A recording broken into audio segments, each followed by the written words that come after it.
Oke, terima kasih kepada Bu Dewi Bancin, waktu juga kepada rekan teman saya Bu Sarpina Haslin dan Ibu Habibah ya. Selamat ya Bu Habibah. Iya Bu, makasih Bu. Dengar suara saya? Dengar Bu. Umur Ibu berapa? 41 Bu. 41, beda 2 tahun. Iya kan? Iya Bu. Oke, Ibu di sana megang program apa Bu? Di Pustu Bu tugasnya Bu. Di Pustu iya. Berarti di bidan desa? Enggak Bu. Atau apa? Staf Bu.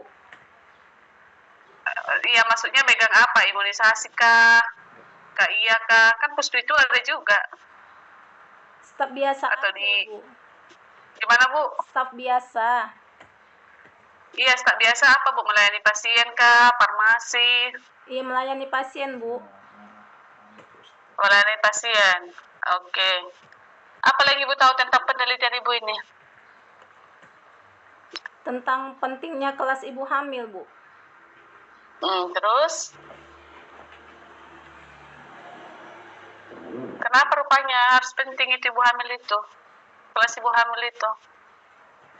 Untuk meningkatkan pengetahuan ibu hamil agar dia bisa mempersiapkan persalinannya dan mengurangi komplikasi Bu.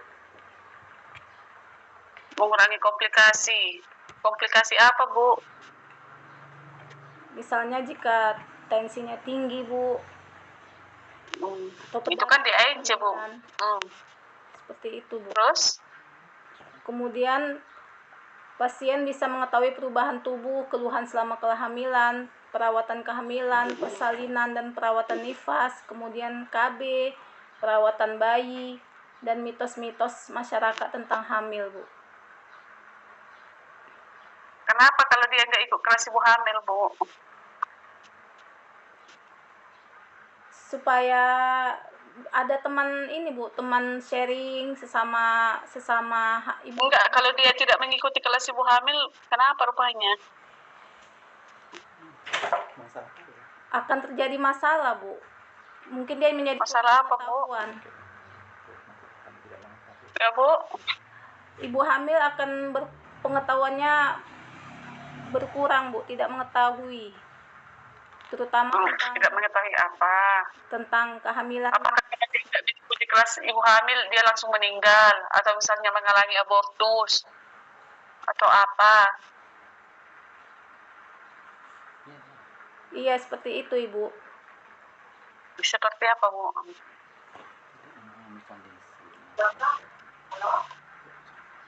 Supaya ibu hamil itu bisa kuat Bu, tidak takut terjadi keguguran dan efektif. Bisa juga dia bisa ikut melakukan senam hamil Bu. Karena di sini tidak ada apa rupanya dampaknya kalau dia memang tidak melakukan kelas ibu hamil. Zaman dulu tidak ada melakukan kelas ibu hamil, nggak apa-apa kok. Kalau untuk sekarang kenapa harus ada kelas ibu hamil? Untuk menurunkan angka kesakitan dan kematian akibat kehamilan, persalinan, dan nifas Bu. Apa aja lah itu? Kesakitan yang bagaimana? Misalnya ibu hamil itu kan terkadang cemas Bu, depresi, stres, sulit tidur, seperti itu Bu. Oke, Ibu sudah melakukan survei awal? Sudah Bu. Sudah Bu. Apa yang Ibu dapat dari survei awal itu? Dari 10 pasien ada 7 yang tidak tahu Bu tentang kelas ibu hamil dan ada 3 pasien yang tahu Bu. Yang tidak tahunya apa Bu di kelas ibu hamilnya? Faktornya itu bisa jadi karena pendidikan Bu. Pendidikan ibu hamilnya yang masih tingkat SD, SMP gitu Bu.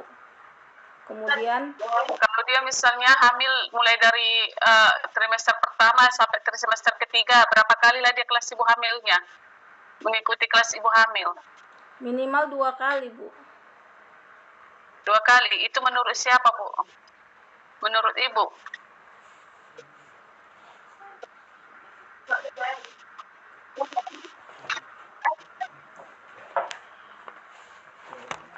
Menurut siapa Bu Habibah? 2 kali.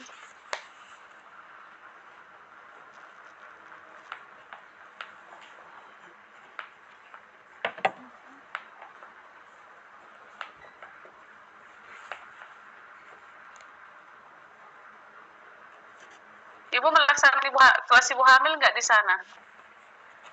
Enggak, Bu. Enggak. Di Langkat ada kelas ibu hamil nggak, Bu? Ada, Bu. Berapa kali dalam sebulan?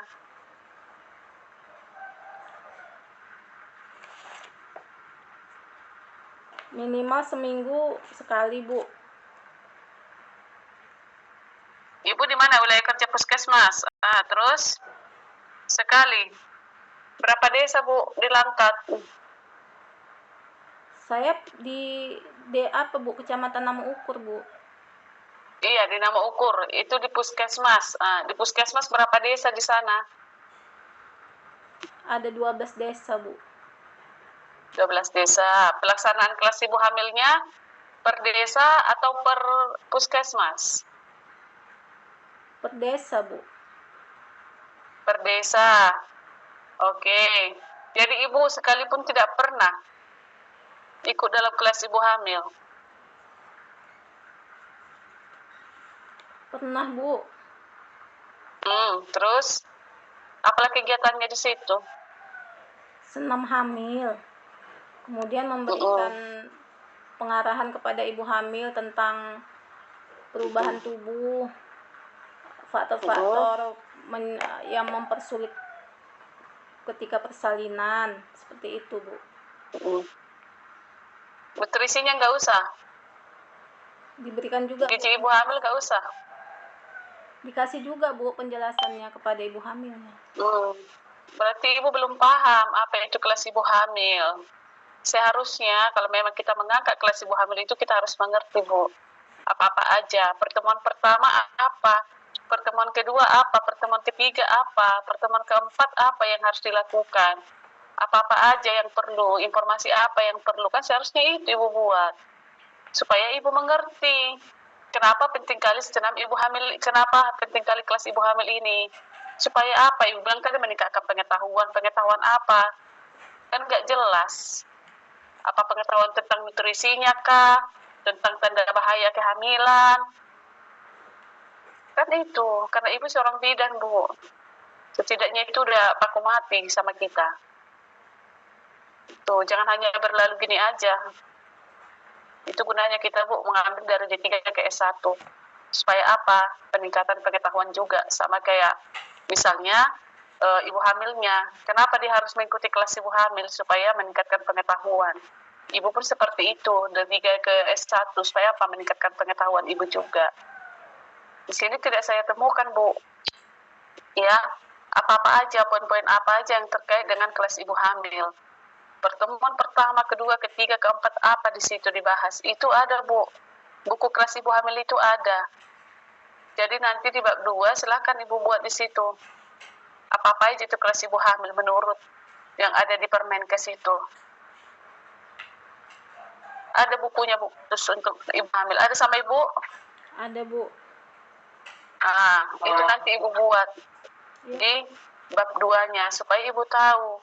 Oh, kelas ibu hamil itu apa-apa aja yang perlu diinikan buat penyuluhan.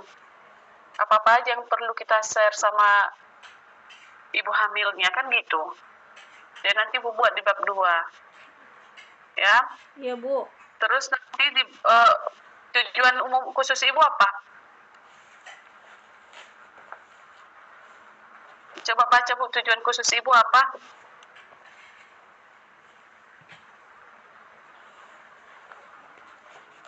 Meningkatkan pengetahuan, merubah sikap dan perilaku ibu agar memahami tentang kehamilan, perubahan tubuh dan keluhan selama kehamilan, perawatan kehamilan, persalinan, perawatan nifas, KB pasca persalinan. Bu, tujuan khusus Ibu, Bu. Tujuan khusus ibu apa? Halaman 5.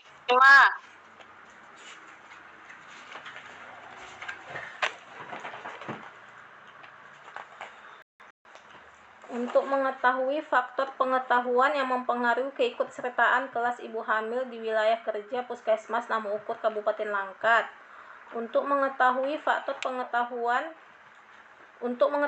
dukungan keluarga yang mempengaruhi keikutsertaan kelas ibu hamil di wilayah kerja Puskesmas Nama Ukur Kabupaten Langkat. Untuk mengetahui faktor petugas kesehatan yang mempengaruhi keikutsertaan kelas ibu hamil di wilayah kerja Puskesmas Nama Ukur Kabupaten Langkat. Oke, ya. Coba lihat lagi, Bu, di kerangka konsep Ibu. Kerangka konsep halaman 31.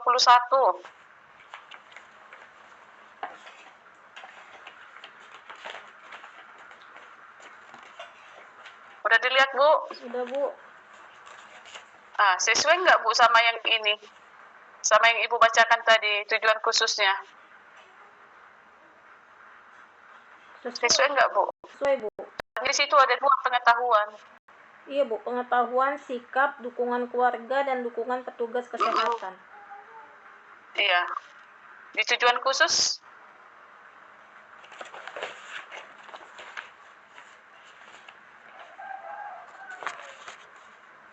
Ada, Bu. Faktor pengetahuan, faktor Mana, Bu? dukungan keluarga, faktor petugas kesehatan. Sikapnya ada, Bu? Sikapnya yang belum, Bu. Tapi Ibu bilang sama tadi. Ya, terus untuk bab 3, kita lihat dulu bab 3-nya. Iya, Bu. Berapa sampel Ibu? 56, Bu. 56. Oke, ini siapa, Bu? Sampel Ibu siapa? Ibu hamil, Bu. Ibu hamil. Semua ibu hamil? Ada juga yang belum hamil dan yang baru menikah atau yang ingin hamil, Bu. Bu, ini kok belum ada? Kenapa ada yang belum hamil, Bu? Ngapain dia kelas ibu hamil kalau dia nggak hamil? Untuk nambah pengetahuannya, Bu. Waduh. Tapi Ibu di sini ibu hamil. Seluruh ibu hamil. Kenapa yang tidak hamil? Coba jelaskan, Bu.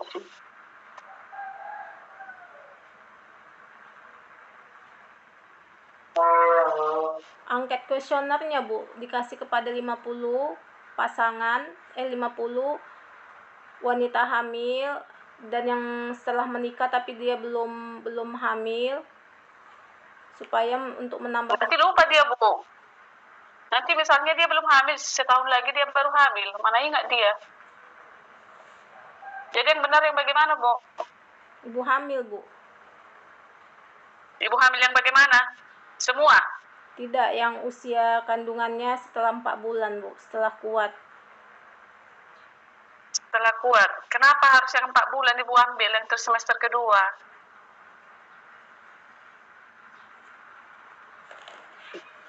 Karena hamilnya sudah kuat, Bu. Jadi karena kelas kehamilan ini metodenya kan saling tatap wajah. Jadi mereka melakukan kegiatan-kegiatan. Jadi perlu memang bayi itu sudah kuat di dalam perut ibu. Ibu, syarat-syarat melakukan kelas ibu hamil itu apa rupanya, Bu? Kenapa Ibu batasi? Langsung ngapain rupanya? Lompat-lompat kelas ibu hamil itu, makanya harus kuat kali rahimnya sama bayinya. Kan enggak, Bu. Seharusnya di mana? Terus semester pertama juga perlu apa? Penyuluhan gizi. Karena di situ apa? Ada hiperemesis gravidarum, mual muntah. Kan itu perlu disuluhkan, perlu diedukasi di kelas ibu hamil. Iya, Bu. Tuh, jadi jangan asal kita mengatakan dengan yang itu kan di lapangan, Bu. Ya, kita melihat secara teoritisnya bagaimana. Karena Ibu pun seorang bidan. Itu dia. Jadi memang kalau memang terserah Ibu, tapi kalau dia di semester pertama dia mengalami gangguan hiperemesis gravidarum atau mual muntah, harusnya kan itu edukasi juga, Bu. Supaya apa, gizinya tercukupi, nutrisinya tercukupi selama kehamilan. Iya. Tuh. Oke. Jadi jangan asal dijawab ya Bu, kita perhatikan dulu. Ya. Terus untuk keikutsertaan, ya. Ibu nanti berapa respondennya Bu? 56, Bu. Berapa? 10 orang. 56 orang. Iya. Bagaimana cara Ibu mengumpulkannya Bu, yang 56 orang ini? Tiap desa berbeda-beda, Bu. Dari 12 desa di puskesmas, saya tanya dengan desa. Misalnya di desa A ada 4, saya kasih. Kemudian di desa yang berikutnya, Bu. Sehingga Iya, berapa desa Bu? Berapa desa tadi? 12, Bu. 12 desa. Berarti itu nanti adalah jadwalnya ya? Iya, Bu. Iya. Terus bagaimana pengkategorian Ibu? Apakah dia ikut atau tidak ikut? Coba lihat definisi operasional Ibu. Definisi operasional di 34, nomor 34, halaman 34. Keikutsertaan ibu hamil. Definisi operasional. Coba baca, Bu. Peran serta responden pada saat pelaksanaan kelas ibu hamil dalam bentuk keikutsertaannya. Dalam kelas ibu hamil, memberi masukan, pikiran, tenaga, waktu, keahlian, serta ikut memanfaatkan hasil dari pelaksanaan kegiatan. Oke, ini Bu, kalau dia dikatakan keikutsertaan, berapa kali lah Ibu katakan dia ikut serta atau tidak? Apakah 1, misalnya, apabila dia mengikuti 2 kali kelas ibu hamil, atau misalnya mengikuti kelas ibu hamil selama 4 kali. Yang mana ini Bu, ikut tidak ikutkah atau ikut? Coba Ibu. Tidak ikut. Kalau tidak ikut berarti Ibu tidak membagikan kuesioner, kan gitu. Karena di sini pembagian kuesioner yang Ibu katakan tadi itu Ibu melakukan di kelas atau di kelas ibu hamil, kan gitu kan? Kalau udah datang dia berarti ikut kan Bu? Iya, Bu. Nah, jadi berapa kali dia selama kehamilan itu? Itu yang mau Ibu kategorikan atau bagaimana? Berdasarkan dia datang atau tidak, Bu? Ibu nanti memberikan kuesioner, angket Ibu bilangnya. Iya. Iya. Iya, Bu. Ibu membagikannya, melakukan penelitiannya di kelas ibu hamil. Iya, Bu. Di kelas ibu hamil atau Ibu pas ketemu aja di puskesmas Ibu kasih ininya? Ketemu, Bu. Pas ketemu, Bu.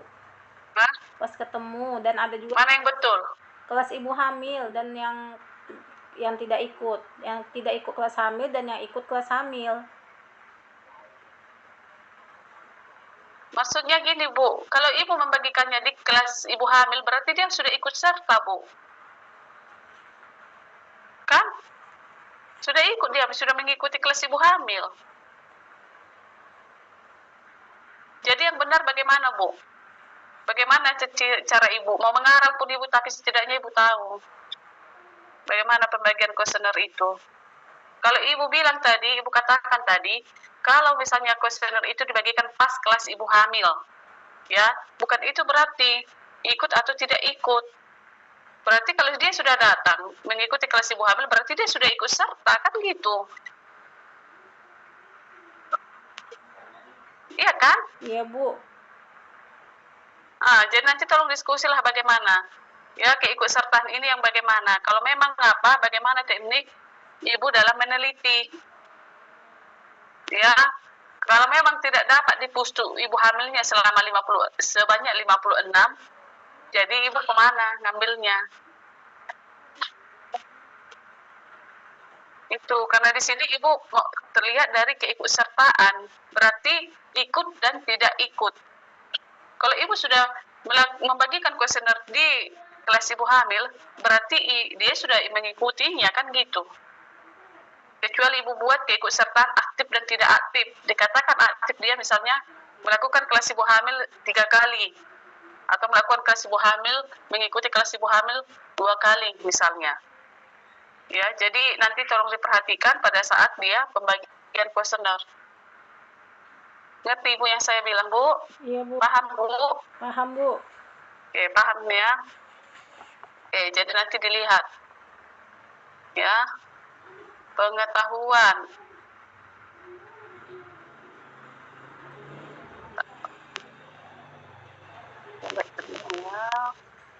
Pengetahuan Ibu berapa kuesionernya, Bu? Kalau pengetahuannya kurang, skornya 4, Bu. Kalau pengetahuan baik, Jumlah soal Ibu berapa? 54, Bu. Berapa? 54. Untuk pengetahuan, Bu, untuk pengetahuan.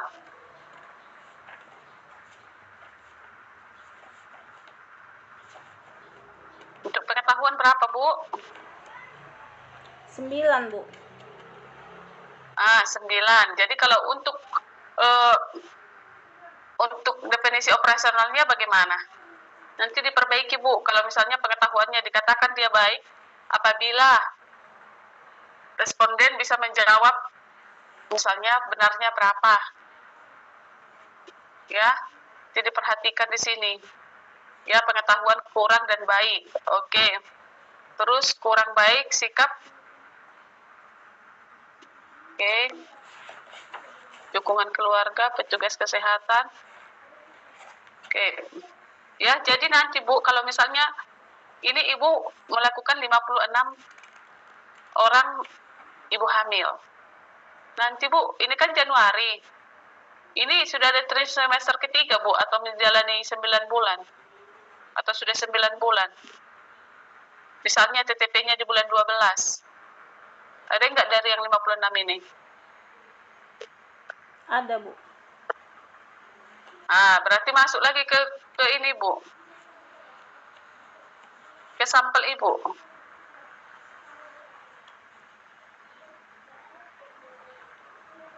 Masih, Bu.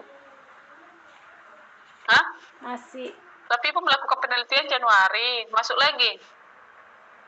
Bagaimana Ibu mengejarnya nanti? Ya, jadi nanti Bu, Ibu data lagi balik. Iya, Bu. Ya, Ibu data balik yang semua wilayah kerja puskesmas itu berapa sebenarnya yang hamil. Ya, jangan nanti sudah melahirkan Ibu bagi juga kuesioner, nggak mungkin juga. Karena kita bukan NIPAS, tapi Ibu hamil yang mau kita lihat. Ya, untuk penulisan, Bu, nanti lihat panduan ya, tidak ada lagi Bu pakai ABCD. Ya, udah pakai angka sekarang. Nanti silahkan diperbaiki, ya, supaya bisa nanti penelitian. Kalau ini tidak diperbaiki, saya tidak mau menandatangani untuk perbaikan, Bu. Iya, Bu. Ya, jadi angka-angka itu, ya, bukan A, Bu, A, B, C, enggak gitu. 1, 1, 1, pendahuluan, 1, 2, rumusan masalah. Ya, jadi nanti tolong diperbaiki, Bu, sebelum Ibu lanjut ke penelitian. Iya, Bu. Ya, Bu, ya. Iya, Bu. Sampai di sini ada yang mau Ibu tanya yang kurang paham tentang penjelasan saya atau pertanyaan saya tadi? Sudah, Bu. Sudah jelas ya. Apa yang pertama, Bu? Latar belakang. Jadi harus nampak di situ, Bu. Kenapa Ibu mengambil kelas ibu hamil ini? Apa rupanya yang terjadi? Kenapa harus bermanfaat kali rupanya kelas ibu hamil ini? Ya kan? Iya. Misalnya, apakah pada melakukan survei awal di wilayah kerja puskesmas itu ada yang mengalami keguguran, atau misalnya ada misalnya yang kekurangan energi kronik, ada yang anemia, kan itu seharusnya di latar belakang. Makanya penting kelas ibu hamil. Ya kan, Bu? Mungkin di zaman kita nggak ada, Bu, kelas ibu hamil. Ada? Ibu pernah mengikutinya? Pernah, Bu. Pernah mengikuti kelas ibu hamil waktu Ibu udah punya anak? Oh, sudah, Bu. Sudah 3, Bu. Waktu ibu hamil ada kelas ibu hamil? Belum ada, Bu. Cuman kelas-kelas yoga itu. Itulah. Itu dia. Jadi sekarang sudah ada kelas ibu hamil. Apalah manfaatnya? Kenapa perlu kelas ibu hamil ini? Kan itu yang harus Ibu gali sebenarnya, supaya skripsi Ibu ini bermanfaat, bisa dibaca orang. Iya, Bu. Ya, Ibu Habibah, Iya, tetap Bu. semangat Bu untuk perbaikannya. Iya, Bu. Oke Bu, selamat ya Bu Habibah. Iya, Bu. Demikian dari saya Bu Dewi, terima kasih. Baik, terima kasih Ibu Roni Siregar yang sudah memberikan tanggapan atau masukan. Ibu Habibah mohon dicatat apa aja yang menjadi tanggapan ataupun masukan nanti supaya bisa diperbaiki ya. Yang saya lihat di sini dititik beratkan pada teknis penulisan, begitu juga dengan konten untuk kuesioner serta metode yang Ibu terapkan, metode penelitian yang Ibu akan laksanakan. Jadi nanti dicatat supaya nanti boleh menjadi panduan Ibu untuk dalam perbaikan. Baik, selanjutnya saya persilakan kepada Ibu Sarvina untuk memberikan tanggapan ataupun masukan. Silakan Ibu. Baik, terima kasih Bu Dewi Bancin selaku Ketua Sidang dan Pembimbing Mahasiswa kita, Ibu Habibah Dalmi Hasibuan, dan saya hormati Ibu Roni Siregar selaku rekan penguji pada siang hari ini. Bu Habibah, selamat dulu saya ucapkan karena telah menyusun dan merangkum proposalnya dengan sedemikian rupa, walaupun nanti bakal ada mungkin sedikit koreksi dan yang lain-lain. Oke, Bu Habibah, tadi kerjanya di Pustu ya? Iya, Bu. Oke, boleh Ibu ceritakan dulu ke saya atau Ibu kasih tahu apa aja sih yang Ibu ketahui tentang kelas Ibu hamil ini, agar saya nanti nggak panjang-panjang ceritanya. Kelas ibu hamil merupakan kelompok belajar ibu-ibu hamil dengan umur kehamilan antara 4 minggu sampai dengan 36 minggu dengan jumlah peserta maksimal 10 orang. Di kelas ini, ibu-ibu hamil akan belajar bersama, diskusi, dan tukar pengalaman tentang kesehatan ibu dan anak secara menyeluruh dan sistematis, serta dapat dilaksanakan secara terjadwal dan berkesinambungan. Kelas ibu hamil ini juga merupakan sarana untuk belajar bersama tentang kesehatan bagi ibu hamil dalam bentuk tatap muka dalam kelompok yang bertujuan untuk meningkatkan pengetahuan dan keterampilan ibu-ibu hamil mengenai kehamilan, perawatan kehamilan, persalinan, nifas, perawatan bayi baru lahir, dan penyakit menular seksual. Proses belajar ini juga membantu tingkat pengetahuan ibu untuk mencegah Bu Habibah, itu namanya, halo Bu Habibah, itu namanya membaca Bu. Yang Ibu ketahui, bukan yang Ibu baca. Yang Ibu tahu apa aja tentang kelas ibu hamil. Kan Ibu nih mau menyusun penelitian tentang kelas ibu hamil. Berarti kan Ibu udah tahu tentang kelas ibu hamil. Nah, ini apa-apa aja yang Ibu ketahui? memberikan penyuluhan, Bu, kepada Ya, materinya apa aja, penyuluhannya itu bentuknya apa aja, materinya apa aja. tentang gizi ibu hamil, tentang komplikasi kehamilan, tentang nifas, tentang apa saja yang menyebabkan persalinan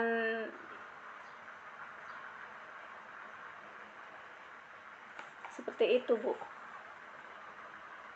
Ada lagi? Udah, Bu, itu. Bentar ya. Oke.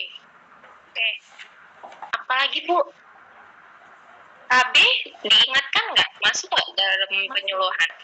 Masuk, Bu, KB, tentang KB juga. Dan apalagi? Pencegahan penyakit. Ini Bu, pencegahan penyakit, pencegahan komplikasi. Nah, kan banyak nih ibu-ibu yang nggak tahu tentang pencegahan, misalnya pencegahan anemia bagaimana. Sedangkan anemia itu bisa menyebabkan perdarahan ketika persalinan. Makanya lah dimasukkan ke dalam materi penyuluhan di kelas ibu hamil. Kemudian apalagi Bu di kelas ibu hamil yang Ibu ketahui? Tentang perawatan bayi baru lahir, Bu. Kan, berapa kali kelas ibu hamil itu minimal ibu hamil mengikuti?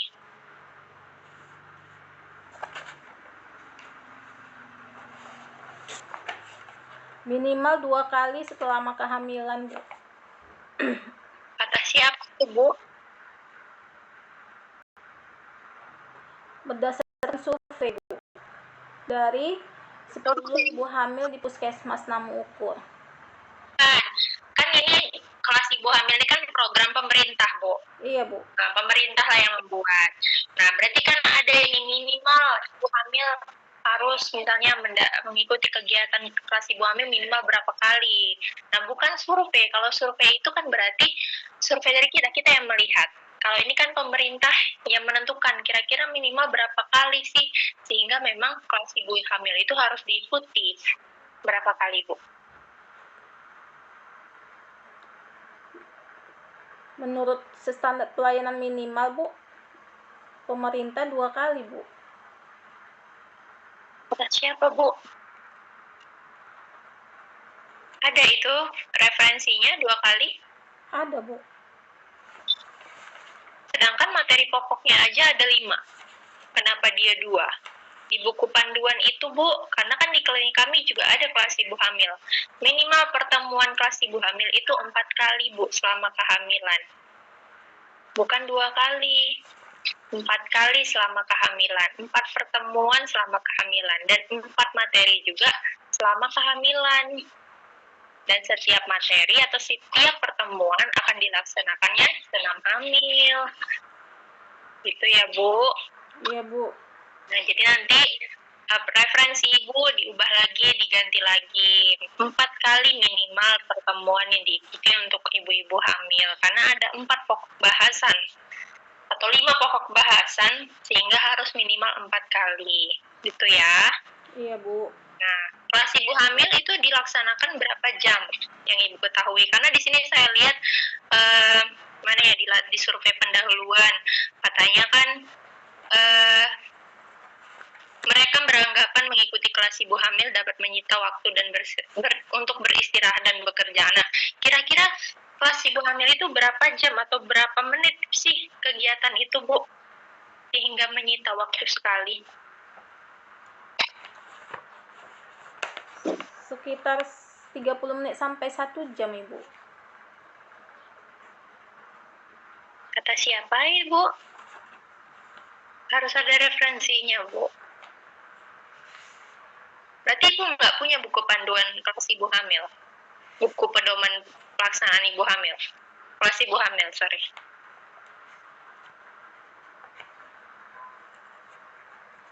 Bisa lihat di konsep teori Ibu ya. Iya, Bu. Coba berapa kali, Bu?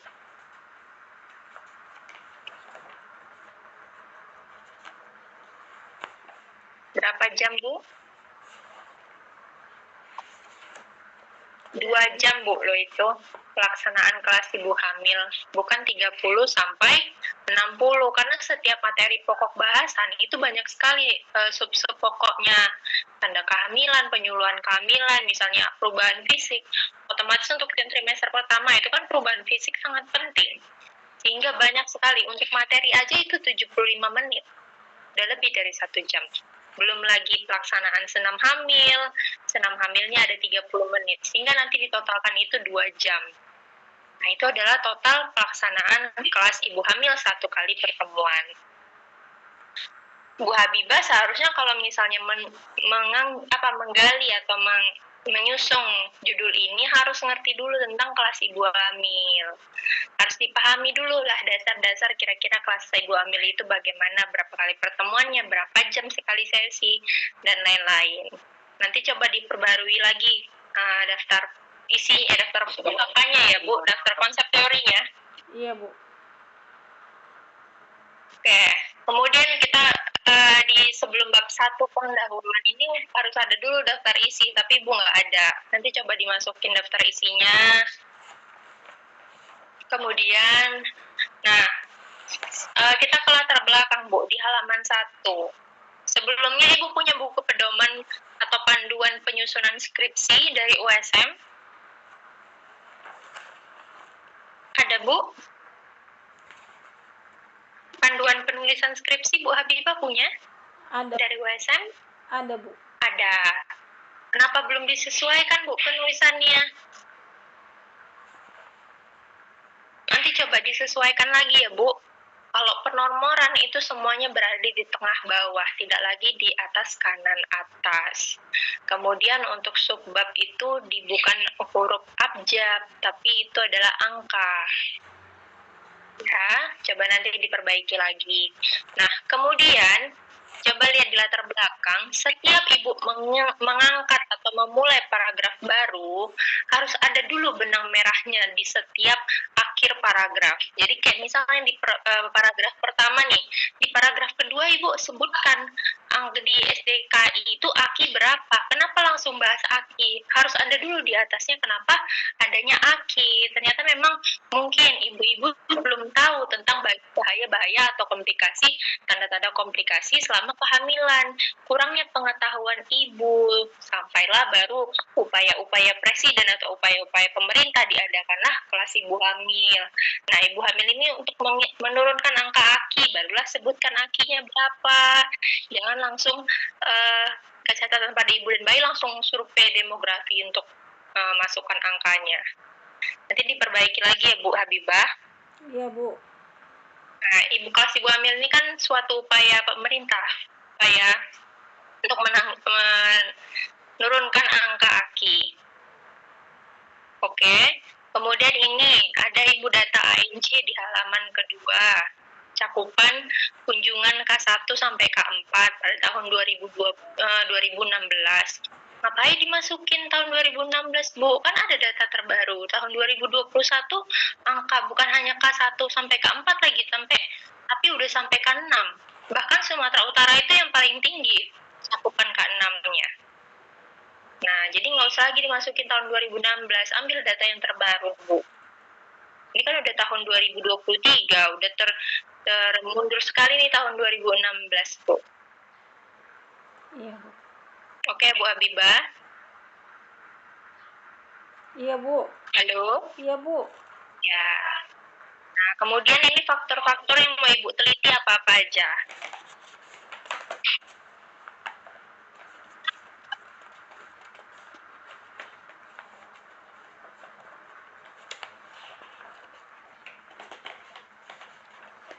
Apa aja faktornya, Bu Habibah?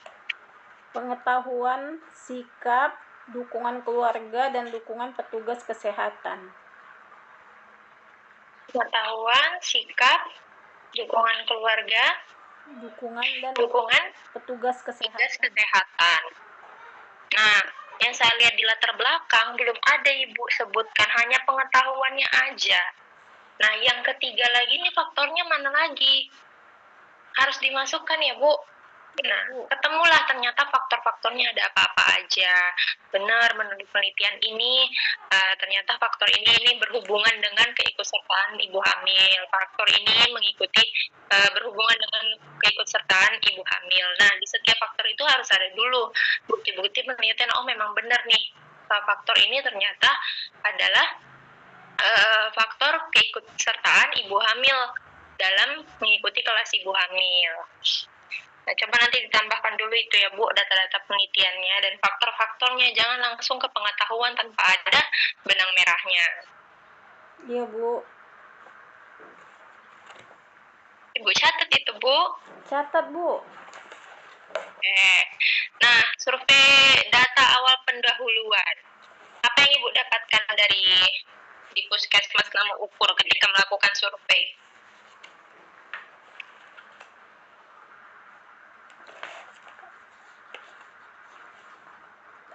7 dari 10 yang mengisi angket kan, Bu, 7 orang tidak mengetahui kelas ibu hamil dan 3 orang mengetahui kelas ibu hamil.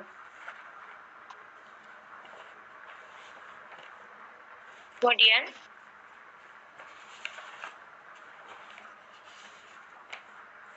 kenapa nggak Ibu ambil data aja dari Puskesmas Nama Ukur, Bu? Kan ada tuh angka-angka keikutsertaan ibu hamil, kelas ibu hamil. Pasti kan ada kan data per bulannya yang mengikuti kelas ibu hamil, ada berapa orang, berapa persen ibu yang nggak hamil. Pasti kan ada data-data tersebut. Bu Habibah kerja di mana? Di Puskesmas Nama Ukur ini? Di pustunya, Bu. Di pustunya. Berarti kan memang udah ada jalan atau jembatan untuk ke Puskesmas Nama Ukur. Nah, coba data itu yang dimasukkan ke latar belakang sehingga kita tahu ada tren-trennya. Oh, memang pada bulan segini hanya berapa persen aja ibu hamil yang mengikuti. Barulah itu menjadi sebuah masalah. Oh, memang sedikit keikutsertaan ibu hamil. Jangan hanya wawancara aja, tapi dimasukkanlah data-data trennya, berapa orang yang mengikuti kelas ibu hamil dan berapa orang yang tidak. Ambillah persenan lebih baik. Gitu ya, Bu? Iya, Bu. Oke. Kayaknya Bu Habibah terlalu jauh sekali nih. Suaranya agak pelan. Oke, nanti itu di tujuan khususnya diperbarui ya, Bu. Sesuai dengan faktornya ada 4 tadi kan, pengetahuan, sikap, dukungan keluarga, dukungan petugas kesehatan. Dukungan petugas kesehatan ini maksudnya bagaimana, Bu? Dukungan bagaimana? Yang bagaimana? Kenapa sih menjadi tugas kesehatan harus ada dukungannya sehingga ini dapat faktori keikutsertaan ibu hamil? Tugas kesehatan bertugas sebagai memberikan dorongan dan motivasi kepada ibu hamil, Bu, supaya mereka lebih ingin mengikuti kelas ibu hamil. Kalau kader, kira-kira kader di sana bagaimana? Dilibatkan juga, Bu. Nah, yang biasanya mengayu-ayukan itu siapa? Kadernya, Bu. Yang lebih kadernya lebih aktif ternyata untuk mengayu-ayukan. Ayo ibu. Nah, bidan itu nanti atau petugas kesehatan dia bertugas khususnya untuk atau patokan pokoknya adalah mengasih atau memberikan informasi, penyuluhan, materi-materinya apa aja. Yang biasanya mengayu-ayukan motivasi itu ketika awal sekali ketemu ibu hamil itu biasanya kader-kader. Nah, mereka lah yang berperan penting mengayu-ayukan ibu hamil untuk mengikuti kelas ibu hamil. Kadernya berapa orang kira-kira, Bu, di setiap desa? Ada 2, Bu. Ada 2. Oke. Berarti ini tapi yang Ibu teliti untuk dukungan petugas kesehatan itu adalah bidannya berarti ya? Iya, Bu. Oke. Kadernya nggak mau Ibu teliti? Bisa ditambahkan nanti, Bu. Nggak bisa ditambahkan, nanti kebanyakan, Bu. Capek Ibu nanti. Banyak sekali yang mau Ibu teliti atau Ibu tabulasikan, coding-codingkan. Nanti untuk tinjauan teori ditambahkan lagi tadi, diperbarui lagi ya Bu, sesuai tadi ada beberapa teori-teori, masukkanlah minimal 4 kali materinya apa-apa aja yang perlu disampaikan gitu ya. Kemudian untuk di faktor yang berhubungan itu di halaman 29, masukkan faktor-faktor apa aja yang berhubungan dengan keikutsertaan dalam kelas ibu hamil. Di sini Ibu hanya faktor pemudah dan dukungan keluarga, serta dukungan petugas kesehatan. Sikapnya dan pengetahuannya belum ada. Dijabarkan ya, Bu, pengetahuan dan sikap. Iya, Bu. Untuk di hipotesa penelitian di halaman 30. Di halaman 30, Bu. Iya, Bu. Nah, itu kan faktornya ada 4, bukan